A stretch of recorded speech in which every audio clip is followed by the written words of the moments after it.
This is Battleground PA, a PennLive podcast discussing the issues that matter to Pennsylvanians and documenting the events in the Keystone State and beyond that could shape how you vote in the 2024 elections. Hello, everyone. It's Joyce Davis, PennLive's Outreach and Opinion Editor, and this is Battleground PA. We are joined, as usual, by our analysts, our political analysts, Jeffrey Lord and Rogette Harris. And as usual, there's a lot of developments with politics in the 2024 election cycle. So let's get started. The first thing, of course, is, well, we know who won the South Carolina primary, don't we, Jeffrey? I think I heard the news on that. Yeah. Right. What I find amazing is, just in general, you can subtract all the personalities out of this, but for a candidate for president to lose the primary in their home state, that's pretty much the signal that things are at an end here, because if you can't carry your own state, as Nikki Haley could not, I honestly, well, she's in Michigan for today and tonight and all this, but I mean, this just isn't happening. And I forget if I've told you guys this, there was a guy named Jesse Unruh, who was the Speaker of the California House back in the 1960s. And he was the Democrat. He was like the boss of the state Democratic Party. And a very powerful guy. And he quite famously said that money is the mother's milk of politics. Well, she's gotten some money removed. Yes. And some of her donors are now out the door. So that's how this begins to unravel for her. You're right. And yet, Rogette, let me bring you this in here, because yes, she did get 40% of the vote. And I heard some analysts saying, look at Biden, he got 96% and Trump got what, 60. So there is a signal that everybody's not on the same page. Isn't that right, in the Republican Party? Oh, definitely. There's definitely a group that doesn't feel that Trump can win the general election against Biden. I think it's fair to say, regardless of whoever became the nominee, they would win South Carolina anyways, in the general election. So, no big news there. You don't even hear a lot of commentary around it, because I think it's just a known quantity that for whatever reason, that base within the Republican Party has taken over the party, and, they want Trump as the nominee again.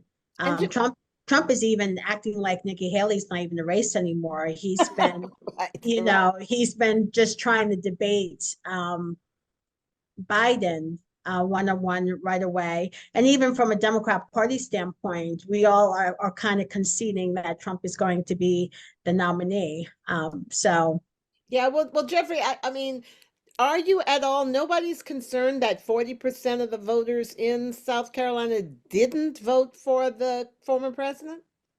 No, because at the end of the day, Donald Trump is going to have the votes to get nominated, and then the campaign will be off and running. I think it's already started here, in essence. I think Nikki Haley has become, in essence, irrelevant.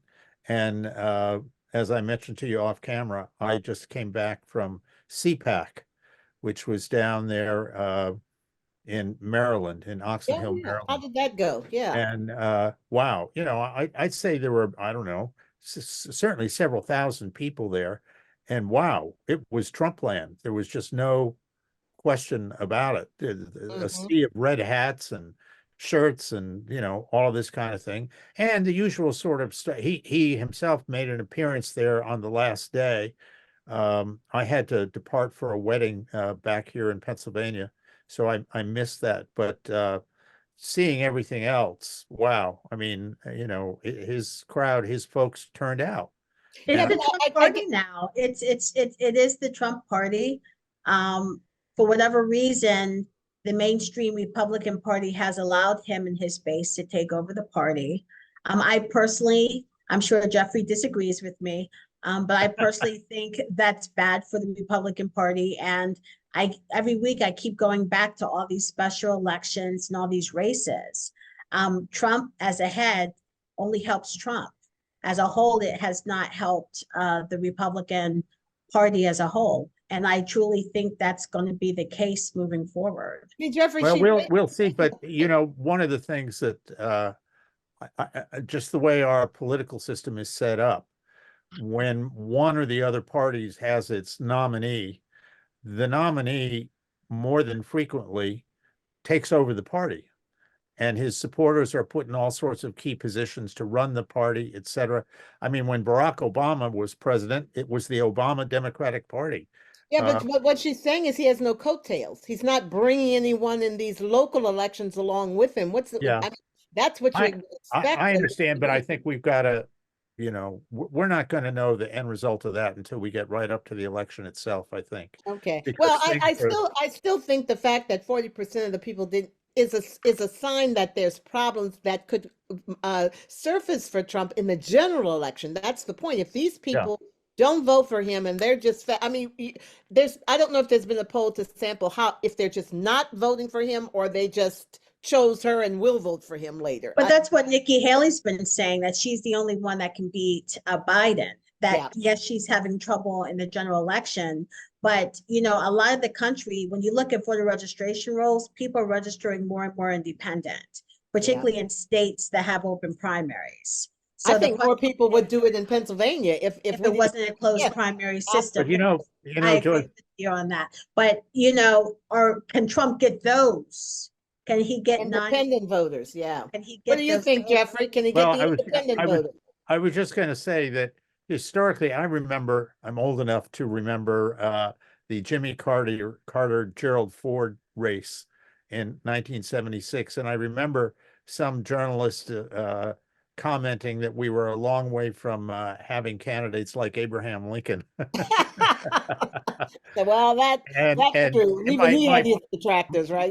My point being that if this does come down to Trump versus Biden, you're going to get a whole lot of people out there that say, oh, God, I don't like either one of them. I think that that's just sort of standard American politics.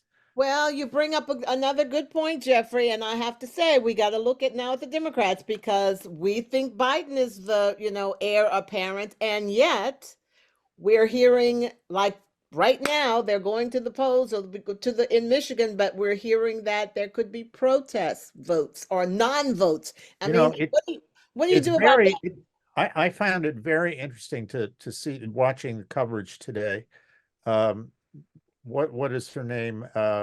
Congresswoman Tlaib, Democrat from apparently a Arabic area of Michigan, and she was out there in front asking Democrats to vote none of the above or non-committal, and it'll be interesting to see how much that resonates. How much it takes, But Rogette, let me bring you in. This is your party we're talking about here. In a way, you understand. I mean, I do. I can empathize with people if they have relatives that are and they're feeling like, who's helping these innocent people who are in the middle of war? We all should have compassion there. But isn't this going to really go against their ultimate goal of wanting someone that will represent their interests in the White House, Rogette? Well, before this year, though, especially in Pennsylvania, we can show that anytime Trump or anyone Trump-like is on the ballot, they lose. I mean, we have a trajectory. We don't have to wait till November 2024 to see that. We do have, proof of that.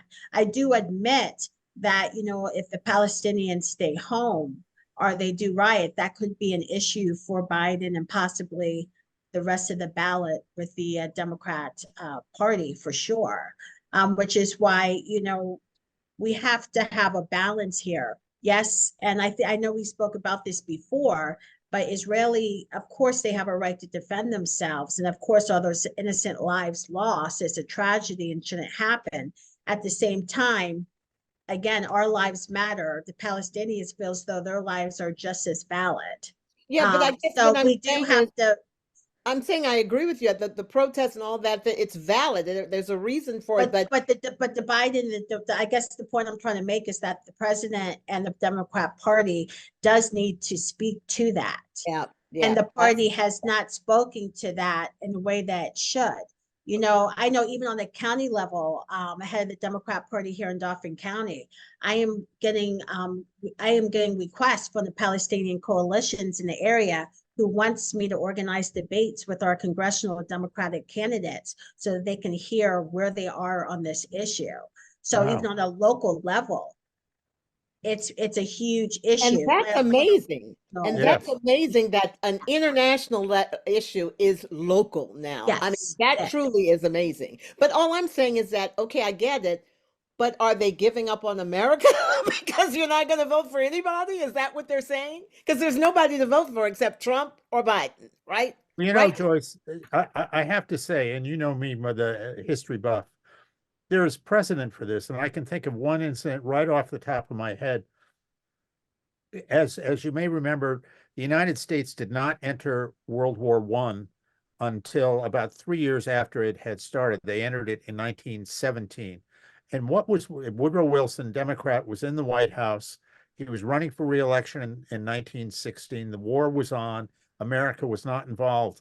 And one of the reasons that history records for that is that he was concerned about antagonizing the German American population in America and different states, and that he could lose this, that, or the other state, and therefore the presidency, because he had intervened against Germany. So, we've sort of been here before with that. And, when you're president and you're running a country like this one with all these ethnic nationalities and races, et cetera, and something erupts on the national stage that involves their heritage, as it were, Yep.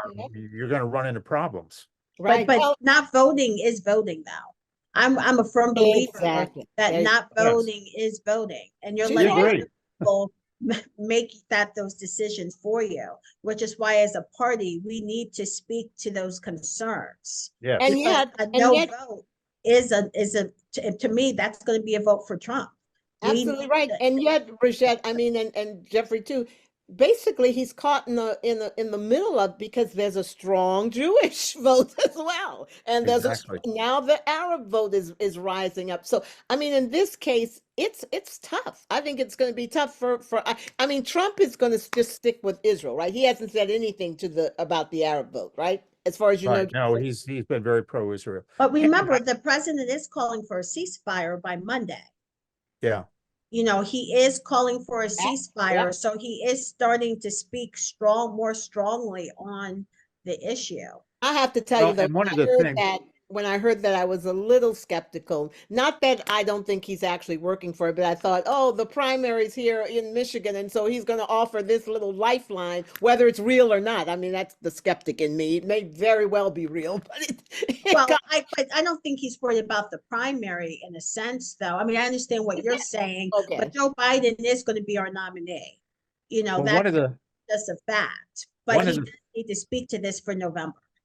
One of the things that I think plays a role with the Jewish vote is that, I guess, coming out of this whole conflict over there, we've seen all of this anti-Semitism surface in America. And I think that could, stir, as it were, a lot of the Jewish vote to, come out and vote for Trump simply because they're protesting that. But I'll tell you, Jeffrey, But that's not good on either side, though, because there's Yeah, that's what I was going to say. There's anti-Arab on the other side too. This shouldn't be a situation where if you're pro-Jewish, then you're anti-Palestinian, and that's where this issue is unfortunately coming to. We need to be pro both in a sense. But we need to be pro people, pro non-violence, pro peace, pro not, putting people in the situation where their children are dying in war. But let me get back to this environment thing and how all of this, things that we don't want creeping up in our society seems to be coming to the fore. I went to the press club luncheon this week, Monday. And the Secretary of State was a speaker, and he is actually a Republican. Al Schmidt, he's a Republican that right. Josh Shapiro appointed to that post. I frankly was moved when at the end he talked about how he and his family had been subjected to threats and that kind of nastiness, and his reason for bringing that up, and he broke a little in bringing that up. It was clear that it impacted him. He pointed how hard it is for now to get election people to work in these poses, the directors of the elections. And he didn't necessarily say it's because of the threats, but come on, who's going to want to put themselves and their family through that? And that's why, I mean, and one of the things he was trying to point out is that voting here, and I know, Jeffrey, you've said that people don't trust the system, but this is a decent man from all I can see. And he's doing his best, and he's vouching for the validity of our system, that this is a system, the voting system is working. So what can we all do to stop these attacks, this violence that's going after our decent public servants? You know, it's Well, not there's no right. place for violence. I mean, I think we can all agree on that. That's just beyond the pale. But in terms of election integrity, I mean, it's just well on the record. Our beloved Commonwealth has had historically a lot of problems with election integrity.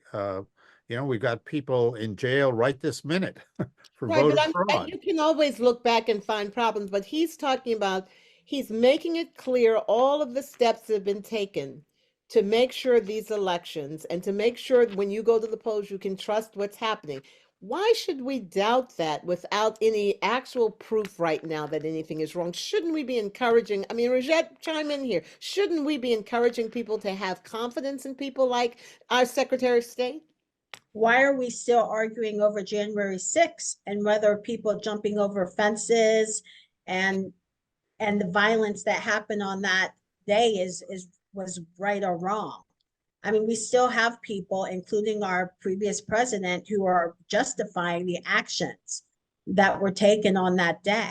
So when you have situations like that, it's wrong, but I'm not surprised we're having the situation that you just described.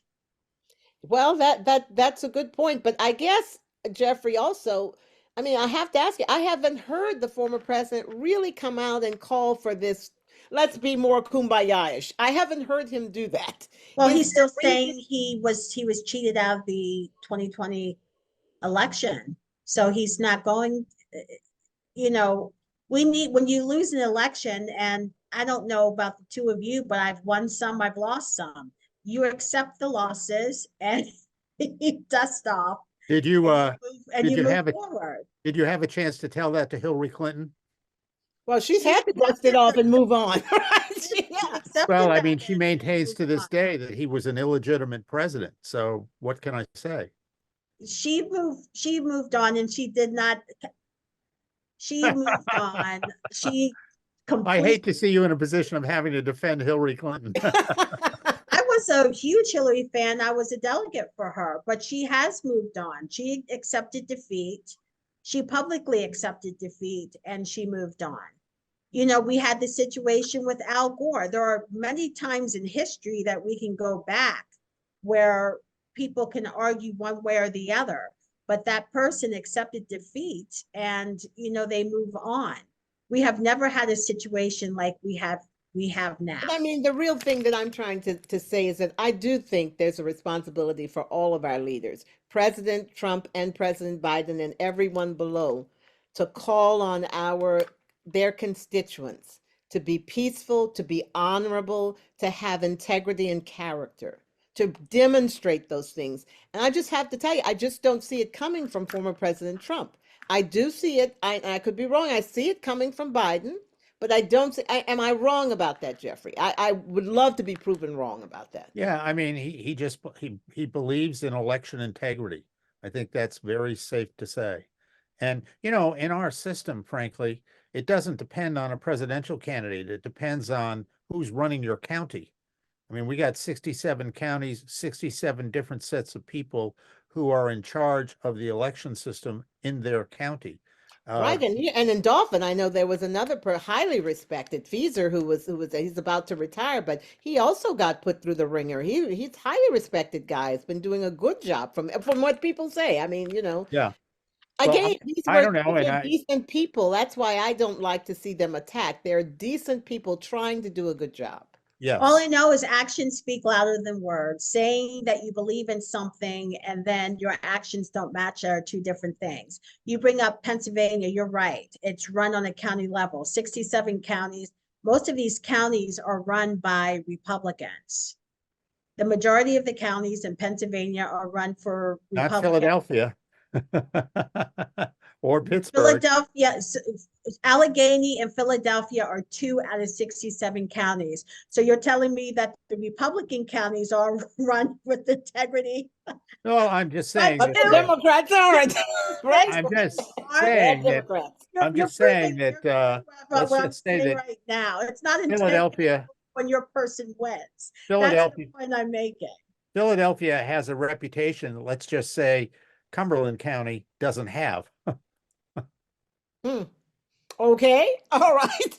Well, let me And let me say Philadelphia this. is not the whole state either. The point I'm making is if we want to take it down to a local level, over half of the counties of the Commonwealth of Pennsylvania are run by Republicans. So we should Regardless have of who the confidence in most, if not confidence in Philadelphia and Pittsburgh. Got it. Okay. Well, Let's Joyce, I just, to wind this, I would just, I'd be interested to see, what the Secretary of State and others are doing at the local level to ensure this, so that we don't go through this kind of thing yes, that's what on he an was talking election about. night. And, Yeah, to be he's very mapped it out. specific that this Yeah. county is doing A, B, C, and D and all that kind of thing.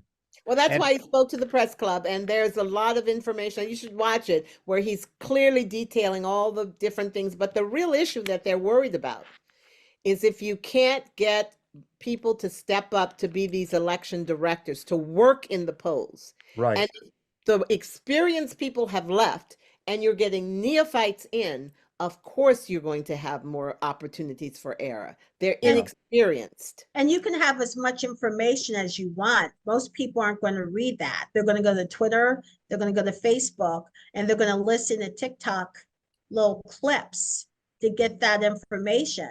So if you have people in high positions that aren't using their platforms wisely, it doesn't matter if there's a booklet written out with information on the election integrity or the election process and the Yeah, well, county what that she's that right. person Influencers like you, Jeffrey, and like you, Rogette, you guys can do a lot to tap down on this, on the issues of not trusting our elections. All of us can do a lot to try to make sure people have confidence in it, unless we really see an example of something egregious. But little things are going to happen. This is still a democracy. But anyway, let's just hope that we can all get on the same page of tapping down this violence, this distrust, because it's not helping Republicans or Democrats. But let's move on. One other question I did want to get you guys to comment before. What about Ukraine? What about how is that playing now with the electorate, do you think? I mean, Ukraine was doing well, and now, man, it sure is. It's looking like, because Congress hasn't acted, it's having a real impact. Do you see that influencing anything, Rogette? I mean, if we lose Ukraine, is that going to hurt anybody?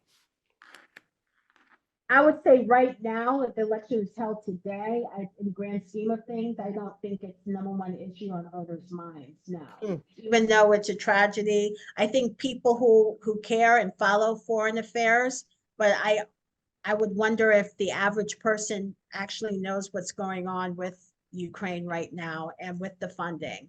There you go. Jeffrey, what do you don't think they even know that Congress hasn't passed extra funding for? All right, Jeffrey, what do you think? Yeah, I imagine that's true. I think that the whole Ukraine situation, which burst onto the scene, what was it, about 2 years ago?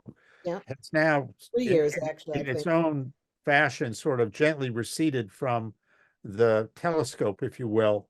And the American people, you've had Israel, this situation go on, and I think Americans instinctively don't like to get involved in these kind of things, but I think nonetheless they're stuck. And I really think within the Republican Party in Congress, I think this is divided. I think that there are some people that feel we've got to be tough here and send a message to Vladimir Putin. And then there are others, and they're not Putin sympathizers, but they're just saying, why are we getting involved? And I think I heard President Biden. Don't they remember World War II? Don't they remember the Right, but history that you No. kind of always bring up? I But you mean, know, we're in Black History Month right now, right?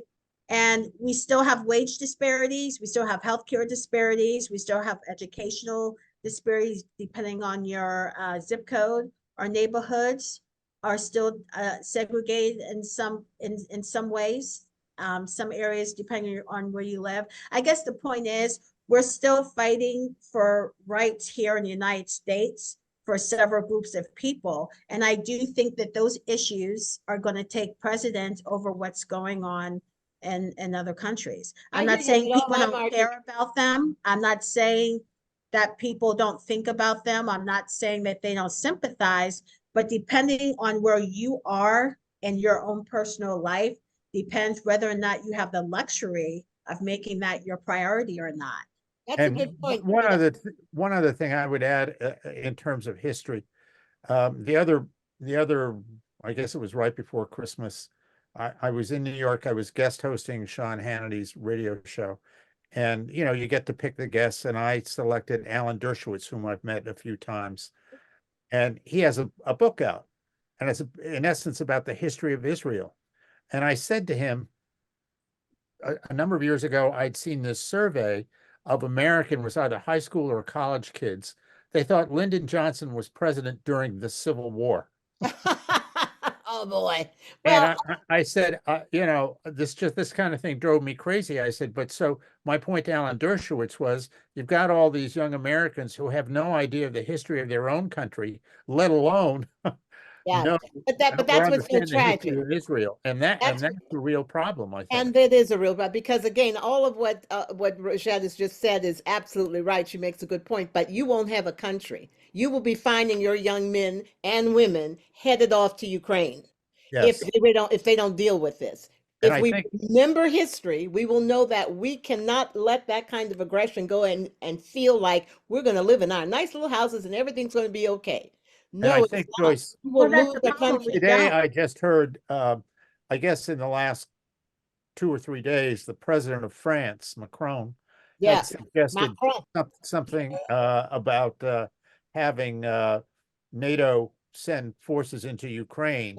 And today, I heard Admiral Kirby from the White House podium saying that there was absolutely no intention of ever having American boots on the ground. So there you go. But you see, America's a part of NATO.